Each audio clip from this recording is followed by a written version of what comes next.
में एक द्वीप, एक आइलैंड हुआ करता है। ये जो है मैरियाना आइलैंड का एक हिस्सा था, एक छोटा सा, उसका नाम था अनाताहन आइलैंड। अनाताहन आइलैंड की कहानी ये है कि ये कभी इस पर स्पेन का कब्ज़ा था, बाद में स्पेन ने इसको जर्मनी को बेच दिया, फिर जर्मनी ने इसको जापान को बेच दिया, तो उसके बाद से जापान के कब्ज़े में था और जापान ने इस आइलैंड पर बनाना और कोकोनट, इसकी बहुत सारी खेती बाड़ी और वो सारी चीज़ें करनी शुरू कर दी। जापान की एक दिक्कत ये थी कि जापान में लैंड बहुत कम है, आबादी और फिर उसके हिसाब से लैंड। तो जापान की सरकार ने 1939 में एक पॉलिसी बनाई थी। पॉलिसी ये थी कि लोगों को इसमें ज़्यादा कहा गया कि आप बढ़ चढ़ कर हिस्सा लें, कि लैंड की कमी है तो आसपास में जो भी पैसिफिक ओशन में बहुत सारे आइलैंड हैं जिस पर जापान का कब्ज़ा था, तो उन जगहों पर जाएं और वहाँ जाकर आप लोग खेती बाड़ी काश्तकारी करें और बाकी चीज़ें उगाएं। इससे एक तो ये होगा कि आबादी का एक हिस्सा उस आइलैंड की तरफ जाएगा, दूसरी तरफ ये होगा कि जापान को उससे बहुत सारे फल, ये बाकी चीज़ें भी मिलेंगी। तो 1939 में ये पॉलिसी आई थी जापान की। इसी पॉलिसी के बाद एक कंपनी में, जो ये वो कंपनी थी जो अलग अलग आइलैंड पर क्या क्या वहाँ पे उगाया जा रहा है उसकी देखभाल करती थी और वो सारा मॉनिटर करती थी, मज़दूरों से काम कराती थी। तो ऐसी एक कंपनी में एक सुपरवाइज़र हुआ करता था। इस सुपरवाइज़र का नाम था शोइची। शोइची एक स्मार्ट हैंडसम नौजवान, और उसी दौर में एक लड़की थी। लड़की का नाम था काजुको। काजुको की उम्र तब 16 साल, बेहद खूबसूरत। काजुको के पीछे बहुत सारे लड़के थे, लेकिन काजुको ने शोइची को चुना और फिर दोनों ने शादी कर ली। शादी करने के बाद दोनों की ज़िंदगी ठीक ठाक खुशहाल चल रही थी, लेकिन तभी 1944 में शोइची का ट्रांसफ़र हो गया और उसे कहा गया कि तुम अब अनाताहन आइलैंड पर चले जाओ। अनाताहन आइलैंड पर, जैसे हमने बताया, कि बनाना, आपके कोकोनट और बाकी चीज़ों की पैदावार हुआ करती थी। तो वहाँ बहुत सारे मज़दूर और वहाँ बहुत सारे उस तरह के किसान रहते थे उस आइलैंड पर। तो शोइची को एक सुपरवाइज़र के तौर पर वहाँ भेजा गया कि तुम जाओ और वहाँ जाकर अब काम संभालो। ट्रांसफ़र हो गया। शादी के कुछ वक्त बीते थे तो शोइची अपनी वाइफ काजुको को लेकर इस अनाताहन आइलैंड पर पहुँच गया। साथ में कंपनी ने, जिस कंपनी में काम करता था, शोइची के ऊपर उसके एक बॉस को भी भेजा जिसका नाम था मिशामी। तो मिशामी को ये कि तुम ओवरऑल देखोगे। शोइची का काम ये था कि वो सुपरवाइज़ करेगा तमाम जो किसान हैं उनको। तब ये 3 लोग इस आइलैंड पर पहुंचते हैं 1944 में।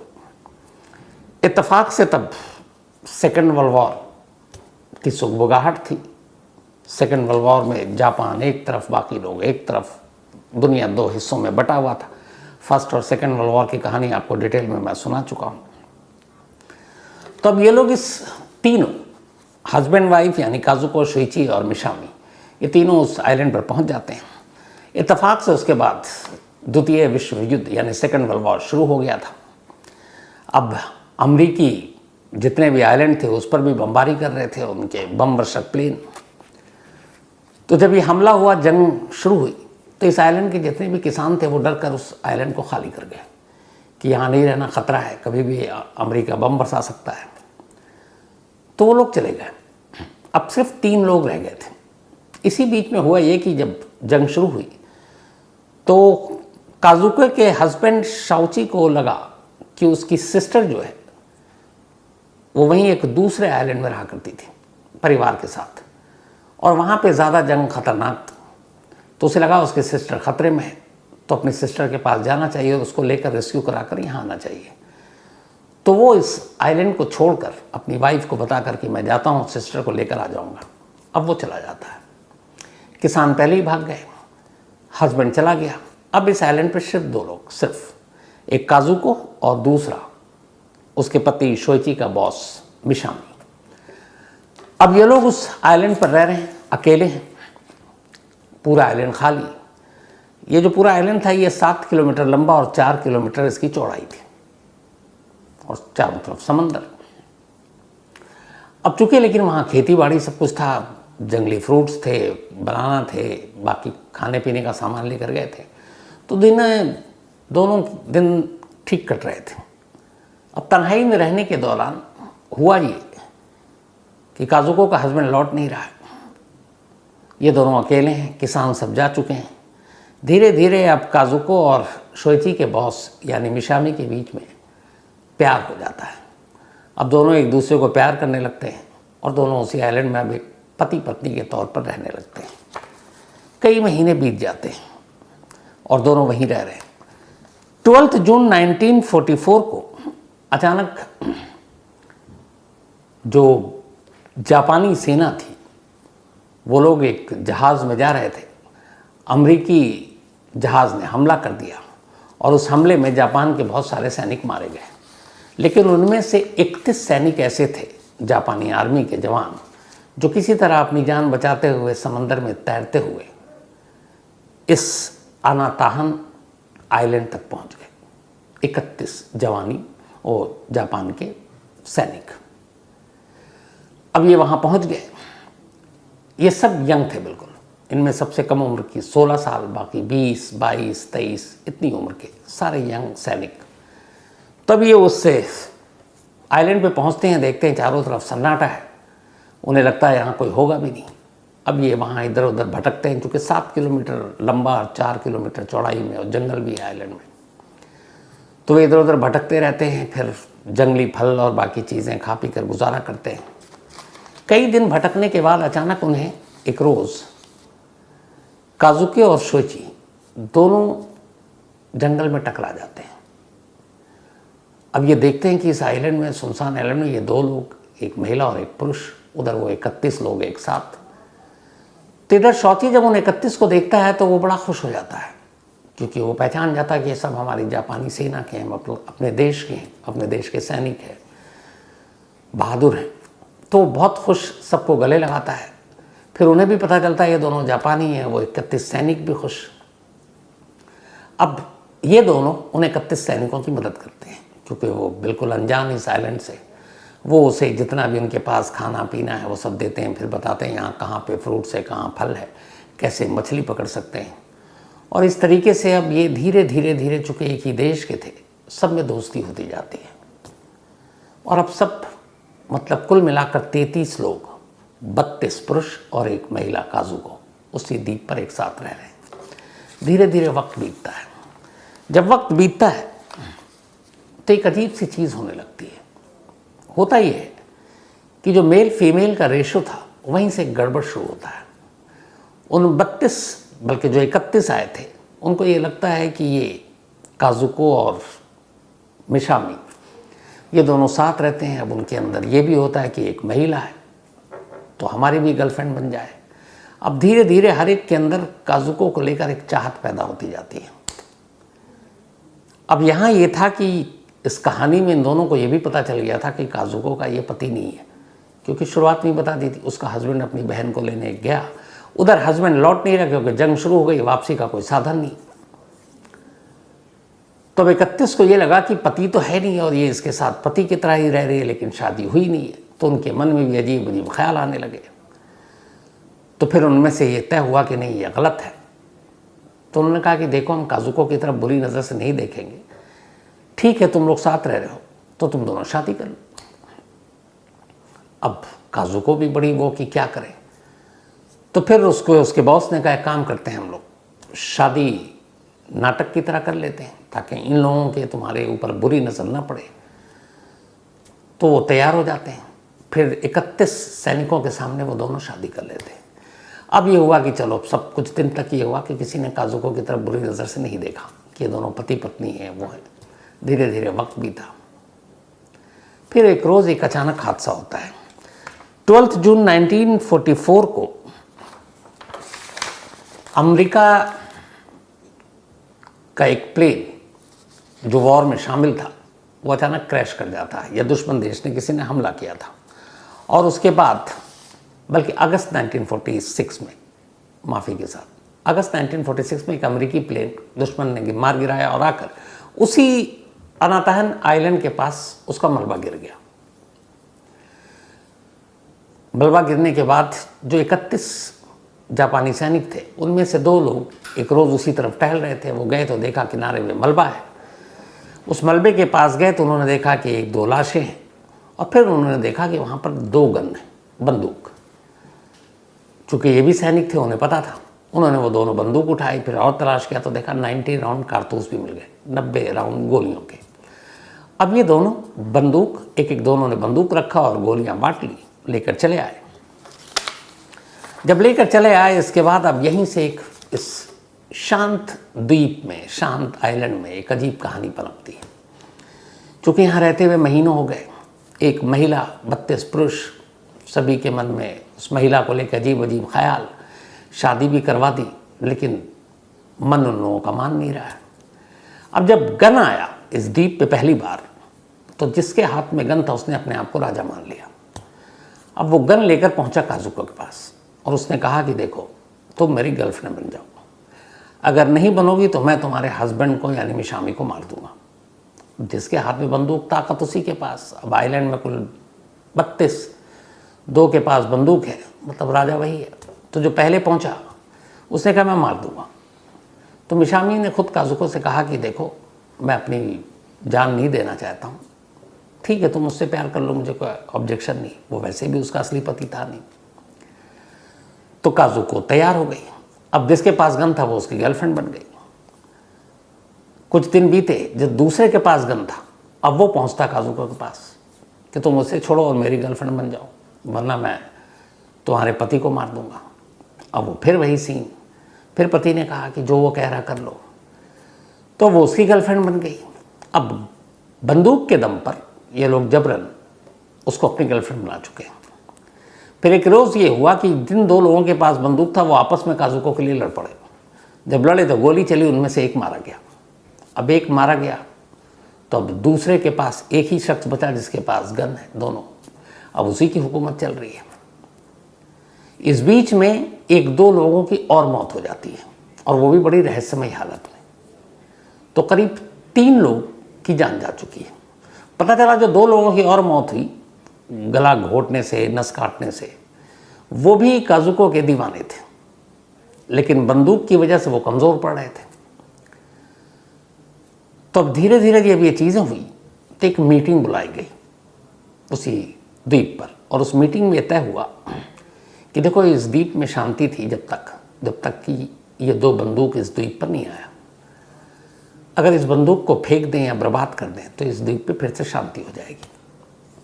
मीटिंग में सब लोगों ने माना। अब जिसके पास इकलौता एक तो वो मार चुका था, बंदूक बची दोनों, तो उन्होंने कहा कि इसको समंदर में फेंक देते हैं।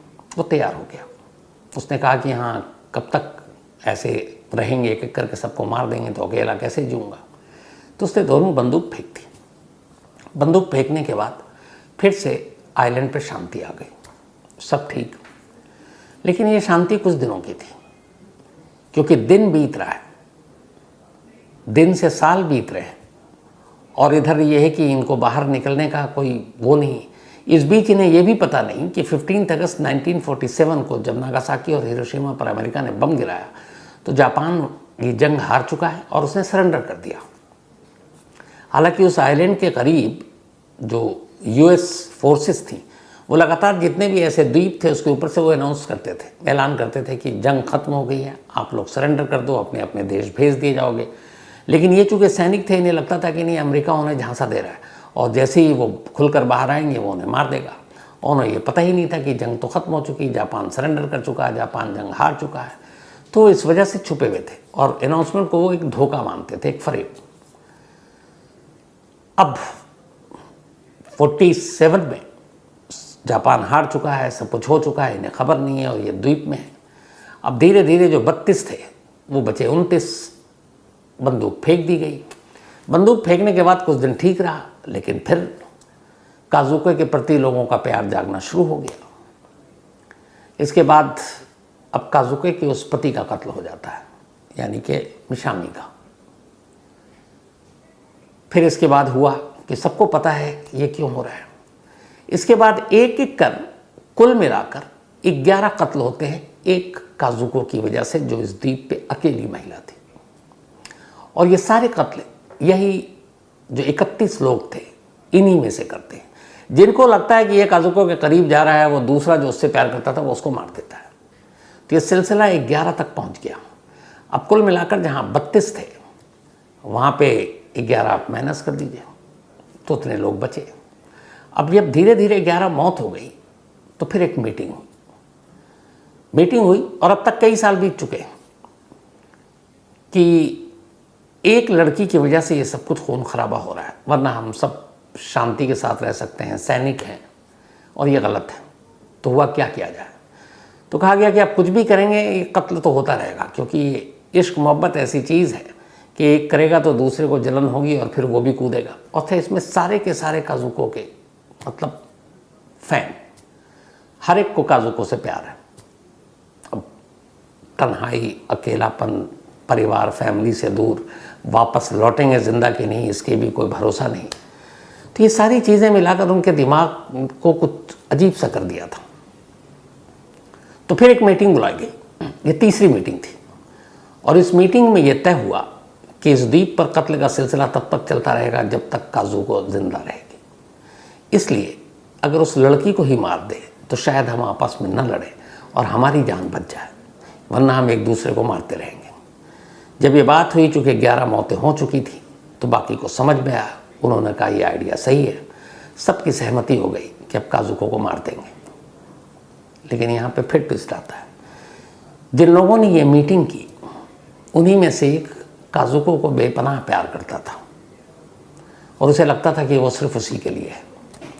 जब ये मीटिंग में पास हुआ ऑर्डर कि काजुको को मारना है, उसने अपने लोगों से गद्दारी की और वो चुपचाप पहुंच गया काजुको के पास और उसने काजुको को ये मैसेज दे दिया कि इस मीटिंग में तय हुआ है कि तुम्हारी वजह से 11 जाने गई हैं, अब और नहीं जाएंगे, इसलिए तुमको मार देना है। तो हो सकता है कल तक तुमको मार दिया जाएगा। जैसे ही ये काजुको सुनी, घबरा गई। उसे लगा अब इस द्वीप पर रहना खतरे से खाली नहीं, लेकिन जाएं कहाँ और कैसे जाएं? चारों तरफ समंदर है। बट ये सुनते ही वो उसी दिन जंगल की तरफ निकलती है चुपचाप और फिर भागती जाती है। उसके बाद द्वीप के किनारे जाती है और किनारे किनारे होते हुए फिर, चूँकि जंग खत्म है लेकिन अमेरिकी शिप और वो सारी चीज़ें वहाँ से गुजर रहे थे, तो एक जगह पर ऊंचे टीले पर पहुँचती है। उसे कुछ जहाज़ दिखाई देता है, वो उनका ध्यान अपनी तरफ खींचती है और फिर एक शिप वाले की नज़र उस पर पड़ती है। अमेरिकी शिप थी वो एक लड़की को देखकर एक सुनसान बियाबान आइलैंड पर वो भी चौंक जाते हैं। वो आते हैं और इस तरीके से 33 दिन के बाद काजुको जब उन लोगों से बचकर भागी, तब फिर वो जापान पहुंचती है। 33 दिन बाद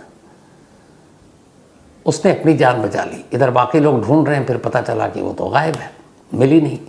सबको समझ में आ गया, लेकिन हैरान कि भागेगी कहाँ जाएगी, कैसे जाएगी। लेकिन नसीब था उसका कि उसको एक शिप मिला और वो शिप के ज़रिए निकल गई। अब वो पहुंच जाती है जापान 33 दिन के बाद। वहाँ से निकलने के टोटल 33 दिन लगते हैं उसको। वहाँ पहुँचने के बाद वो बताती है कि मैं 1944 से उस द्वीप पर हूँ, और उसने ये भी बताया उसके बाद कि उस द्वीप पर अब भी जो जापान के सैनिक हैं वो वहाँ पर जिंदा है। 11 लोगों को छोड़कर कुल 31 आए थे, उनमें से 10 सैनिकों की जान गई और एक उसके बॉस की, तो 11। अब जब ये बात पता चला, इधर लोगों को पता ही नहीं था कि इस जंग में उनके अपने जिंदा हैं कि नहीं। उन सबके सैनिकों के कोई माँ बाप, 1-2 शादीशुदा, उन्हें जैसे ही मिले वो बहुत खुश हुए। उन्होंने फिर सेना के ज़रिए उस आइलैंड पर कम से कम 200 लेटर ड्रॉप किए कि अब आप लोग सुरक्षित हो, जंग ख़त्म हो गई है, जापान सरेंडर कर चुका है, अब सब कुछ ठीक है और आप लोग लौट आओ।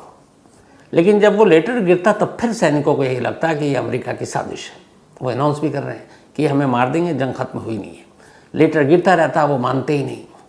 फिर एक रोज़ ऐसा हुआ कि जब ये 200 लेटर गिर गए तो एक लेटर एक कैदी ने उठाया, वहीं आइलैंड पर रहने वाले एक सैनिक ने, और लेटर पढ़ा उसने बहुत ध्यान से, और फिर अचानक सबसे कहता है कि मैं दावे से कह सकता हूँ ये लेटर मेरी बीवी के हाथ का लिखा हुआ है।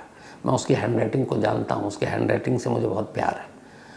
जब उसने ये बताया और उसने बाकी साथियों को कन्विंस किया कि ये लेटर सच है, ये धोखा नहीं है, तो बाकी के लोग पहली बार मानते हैं। इसके बाद ये लोग सफ़ेद कपड़ा लेकर किनारे आते हैं और एक तरह से सरेंडर का इशारा करते हैं। अमेरिकी सैनिक पहुंचते हैं वहाँ पर शिप लेकर, और उसके बाद इन सभी को लेकर 26 जून 1951, 26 जून 1951 को पहले अपने बेस पर ले जाते हैं और फिर वहाँ से जापान पहुँचाते हैं। तो 44 में ये लोग पहुँचे थे और 26 जून को ये आज़ाद होते हैं। करीब 7 साल तक इस आइलैंड पर रहते हैं। अब ये वहाँ पहुँच गए। पहुँचने के बाद अब और बड़ी कहानी शुरू हो जाती है। जब वहाँ पहुँचते ही तो पता चलता है इनमें से कुछ की बीवियों ने तो ये मान लिया कि वो जंग में मारे गए, उन्होंने शादी कर ली, उनके अपने बच्चे हो चुके हैं। इधर जब काजुको पहुँची तो वो अपने पति को ढूंढ रही है, तो पता चला कि उसका पति शोइची, उसे ये लगा कि अब वो कहाँ, अमेरिका ने बम बम गिराए, वो भी जिंदा कहाँ होगी। इन 7 सालों के अंदर अंदर उसके पति ने भी शादी कर ली और उसके बच्चे भी हो गए। तो एक अजीब, क्योंकि दोनों तरफ से ये था कि कौन जिंदा है कौन नहीं है, कुछ पता ही नहीं था, शादी कर ली। अब यहाँ आने के बाद जब उसको लगा काजुको की शादी हो चुकी है, अब क्या करें, फिर उसने अपनी कहानी मीडिया को सुनाई। जब मीडिया ने ये कहानी सुनी कि एक आइलैंड, उस पर 32 मेल और एक फीमेल, और इन्होंने कुल 7 साल कैसे काटे, तो कहानी बड़ी दिलचस्प लगी।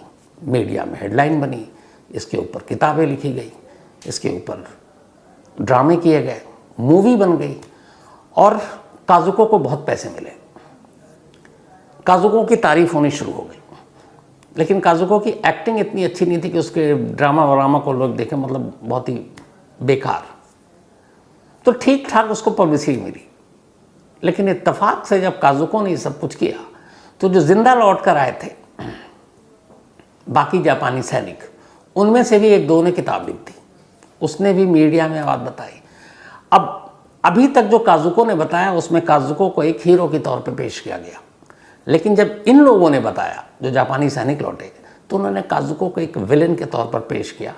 कहानी ये बनाई या सुनाई जो सच थी कि एक द्वीप, एक आइलैंड, जिस पे 7 साल तक 32 मेल और एक फीमेल थी, और कैसे उसकी वजह से एक एक कर 11 लोगों के कत्ल हुए, और कैसे हर कोई काजुको को पाना चाहता था, और कैसे वो एक एक कर बारी बारी से हर एक के साथ उसने प्यार भी किया।